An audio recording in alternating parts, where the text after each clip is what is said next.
Okay, let's first of all define the energy sector, because it's a very wide area, the energy sector. First of all, energy sectors, I will take it as the transformation of natural resource. So you transform gas and you produce heat, and the heat is the energy.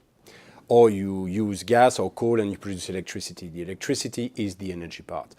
The thing before that, it's utilities. So energy sector, we're talking about electricity, and we're also talking about heat, okay, or cooling or so on.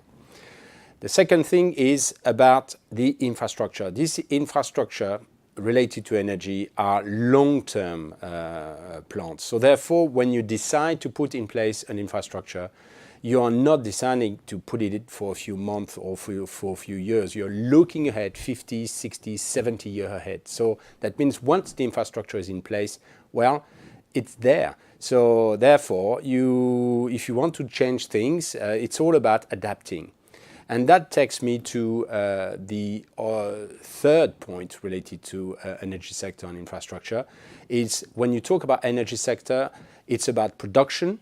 The production, obviously, of the heat or the electricity. It's about distribution, transport and distribution. And then the third is usage. So energy sector, I will look at it that way. So let's look about now cities. You have mature cities and you've got developing cities, new cities. In mature cities, the cities which have started to grow during the industrial revolutions, clearly you have already infrastructure. And the infrastructure is related, the decision which were taken at that time was very much related to am I going to be independent, or what type of system I need to put in place. And for example, in France in the 70s, basically the nuclear was the decision. So they decided to produce electricity mainly out of nuclear power plants. So if you want to adapt to it, clearly you can adapt to it, but you are not going to change the complete system. But you will be able to introduce other solutions, which are biomass solutions, for instance, or even gas-powered solutions. But you're clearly adapting. You're not starting from scratch. For developing cities, you've got a clean sheet of paper. So it very much depends how you want to build your infrastructure. But bear something in mind. The cities is part of a bigger system. And in most countries, it's not up to the cities to decide how the energy is structured within the country. So it's very much regional and sometimes national issues.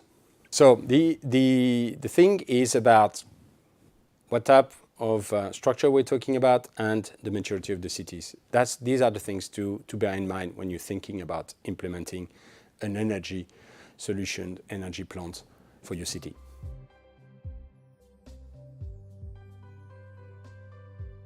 The main challenge is a challenge of governance. Clearly, a city is part of a system.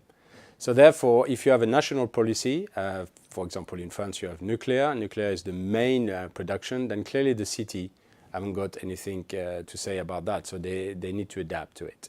So governance is important, and also the way the actors within that governance interact with each other, because the producer will obviously produce the energy, but then after it needs to be distributed. And again, the distribution can be in private hands or in public hands. And then you've got the commercialization of the energy. So these are the type of things that needs to be organized. And that is the issue when you need to be thinking about it. But the cities, most of the time, have to adapt to this type of systems.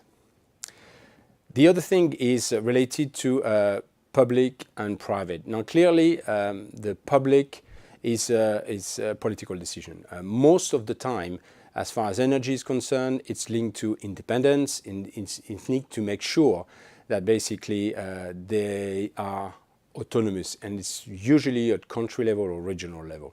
So again, the city have got very, very little to do about that.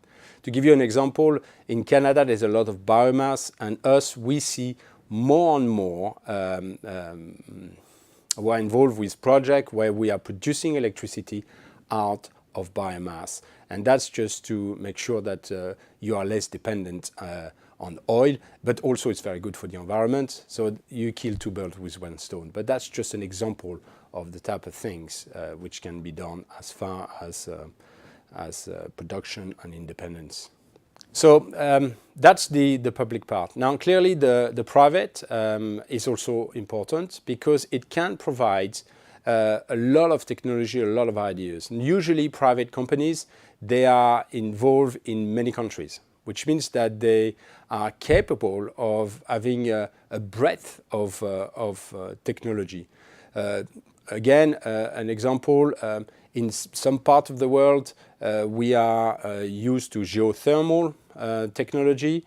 In some other parts, we will be involved in solar. In some other part, again, on the production side, biomass, also gas combine, CHP. All these type of technology are usually adapted to one particular market, and that city is obviously in that market. So the fact of combining private, the knowledge of private with public, in my opinion, you get the both worlds. You get the new technology up to date, as also private companies are very much involved in a research and development program, less so in public, and obviously the public entity. And there are a lot of mechanisms which do exist nowadays to provide the right framework for that interaction between public and private, such as public-private partnership, PPP, or private finance initiative, PFI. All these type of legal frameworks do exist now. So I think if in a city it's possible to investigate this type of a model, clearly best of both worlds here.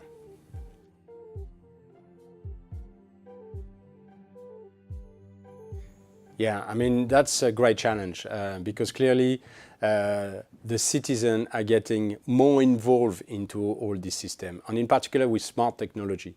In the old days, you would build an energy plant, distribute it, and more push. And at the other end of the side, you would have a consumer, so citizen which buy the volume of energy, and that would be it. Now with new technology, the consumer is much more aware of what's going on, and it has the ability to choose, not only in terms of price with different diversity of suppliers, but also in terms of usage.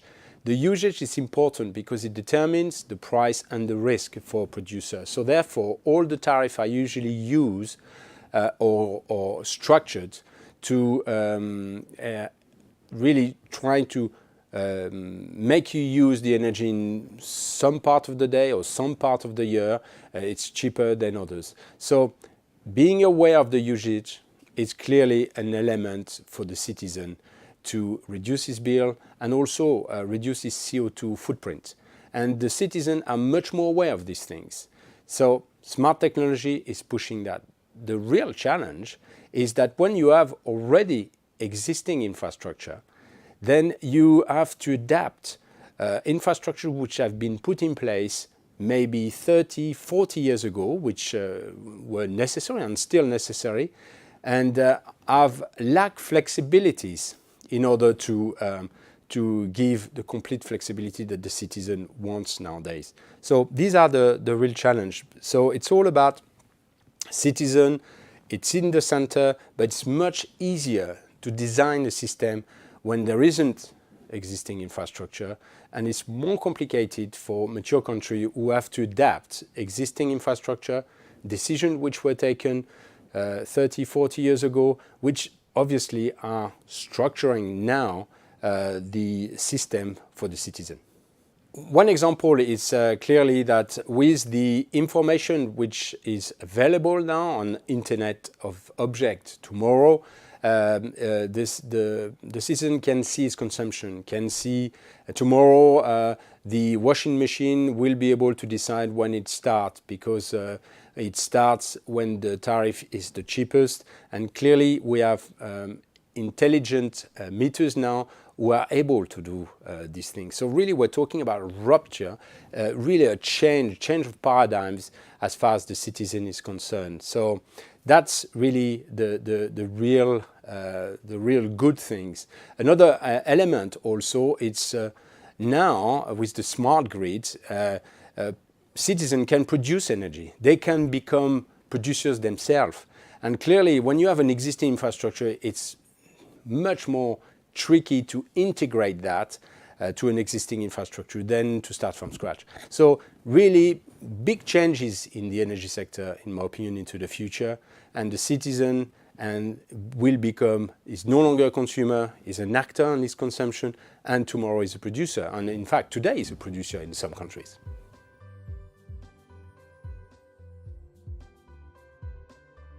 Resilience is not a new thing. It has happened. Human being, by definition, is resilient.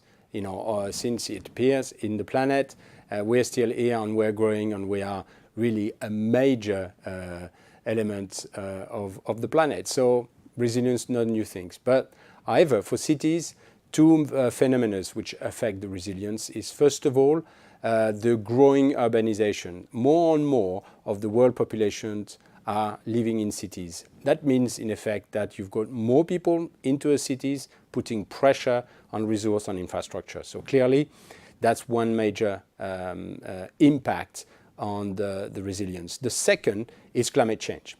Climate change, as you might have seen, more and more we are having natural catastrophe. And these natural catastrophes, they're happening more often. And when they happen, the intensity is that much higher. And that, combined with the urbanization, are the real challenges of resilience. So when you talk about cities being resilient in 20 years, well, I guess there are cities already resilient, because you have systems who are resilient. For example, hospitals, usually they are backup with backup generators in case of power cut. So these type of things, these technologies do exist. But it doesn't mean that you are not at risk.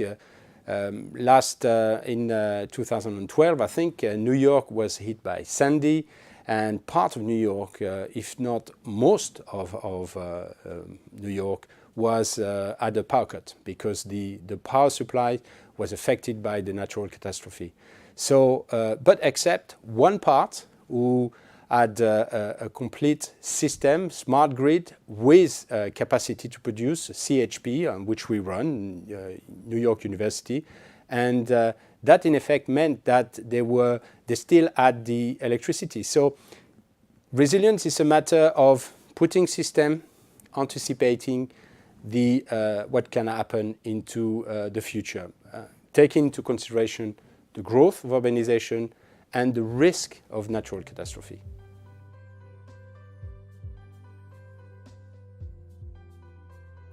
To conclude on these issues of energy sectors, really, and cities, first of all, decide on your governance. That's important. Secondly, put the citizen at the center. Design a system which is efficient and also resilient. And resilience is taking care of the future shocks, the urbanization, and also natural catastrophe. And last but not least, think about the planet. It needs to be sustainable.